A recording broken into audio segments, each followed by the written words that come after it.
কি ব্যাপার, কেন ডেকেছো? বিয়ে সবকিছু রেডি, কাজে আসা মাত্রই আমাকে বিয়ে ফিরিতে বসিয়ে দিবে। এসব নিয়ে তোমার কোনো চিন্তা আছে? আমি তো সবকিছু প্ল্যান করে রেখেছি। আসার পর থেকেই তো দেখছি আমার কাজিনের পিছনে ঘুরঘুর করছো। এত কি খাতির ওর সাথে তোমার? আরে খাতির কিসের, ও আমার বেআইন হয় না, ওর সাথে একটু দুষ্টিমি ফাইজলামি না করলে সবাই তো আমার সন্দেহ করবে, বুঝো নাই? আমাদের যদি বিয়ে হয় ও তোমার শালি হবে। এখন বলো কি প্ল্যান করেছো? আমার ফ্রেন্ডরা গাড়ি নিয়ে রাস্তায় দাঁড়িয়ে থাকবে, শুধুমাত্র তোমাকে একবার বিয়ে বাড়ি থেকে বের করতে পারলেই শু করে ঢাকা চলে যাও। আপনি হ্যাঁ আমি আপনি এখানে মানে বুঝলাম না। আমি সবকিছু জানি। আপনি সবকিছু জানেন? হ্যাঁ। তুই কি শান্তকে ভালোবাসিস? কি বলছিস আপু? ওকে তো আমি ভালো করে চিনিই না, আজকে সকালে পরিচয় হলো। আর একদিনের পরিচয়ে কি কাউকে ভালোবাসা যায়? তবে ওকে আমার খুব পছন্দ হয়েছে। শান্ত আমার বয়ফ্রেন্ড, ও বরযাত্রীর কেউ না। আমাকে নিয়ে পালানোর জন্য বরযাত্রী সেজে বিয়ে বাড়িতে এসেছে। শান্ত আমার জন্য বাড়ির বাইরে অপেক্ষা করছে। শান্তর সাথে আমার পালানোর কথা থাকলেও আমি এখন বিয়ে বাড়ি থেকে পালাতে পারবো না। বাড়িতে কত মানুষ, সবাই কত খুশি দেখ। বাবা আমাকে নিয়ে কত গর্ব করে সবার সাথে কথা বলছে। সবার মুখে চুন কালি দিয়ে আমি কিভাবে পালিয়ে যাই বল? তাহলে এখন তুই কি করবি? শান্ত অনেক ভালো একটা ছেলে, কিছুদিন ওর সাথে মিশলে যে কোনো মেয়ে ওকে ভালোবেসে ফেলবে।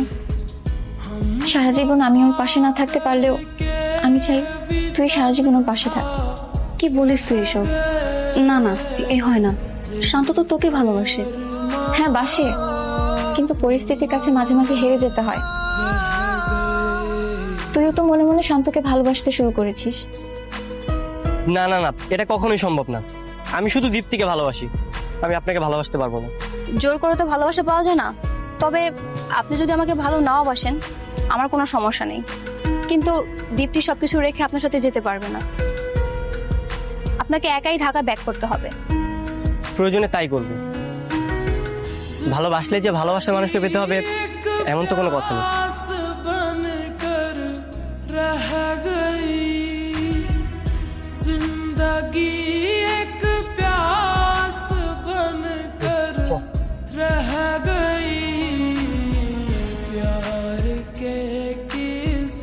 মেয়েটা তো তোকে ভালোবাসে, তাহলে সমস্যা কি? একজন পাশানি বলে তুই কি সারা জীবন দেবদাস হয়ে থাকবি? কদিন পর এমনিতে সবকিছু নতুন করে শুরু করতে হবে, তখন এর থেকে বেটার অপশন নাও পেতে পারিস।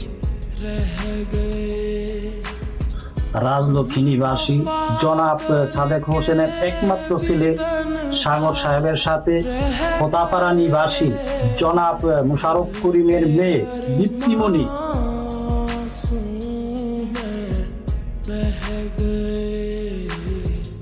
এখনো বসে আছেন?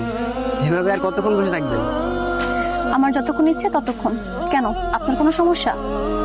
না না, আমার কোনো সমস্যা নেই। তবে কেউ যদি দেখে ফেলে আমার সঙ্গে পালানোর জন্য আপনি এখানে বসে আছেন, তাহলে তো আপনার সমস্যা হবে। দেখলে দেখুক, তা নিয়ে আপনাকে ভাবতে হবে না। আর আপনারা চলে গিয়েছিলেন, তাহলে আবার ব্যাক করলেন কেন? যেতে যেতে ভাবলাম এমন সুযোগ তো আর বারবার পাবো না, তাই এই সুযোগটা আর হাতছাড়া করতে যাচ্ছি না। কি এভাবে বসে থাকবেন নাকি আমার সঙ্গে পালাবেন? পালাবো। তাহলে চলুন। হ্যাঁ চলুন। এই ওয়েট ওয়েট ওয়েট, একটা কাজ করলে কেমন হয়? কাজ? কি কাজ? যাওয়ার আগে এক্স গার্লফ্রেন্ডের বিয়েটা খেয়ে যাই, তারপরে পালাই।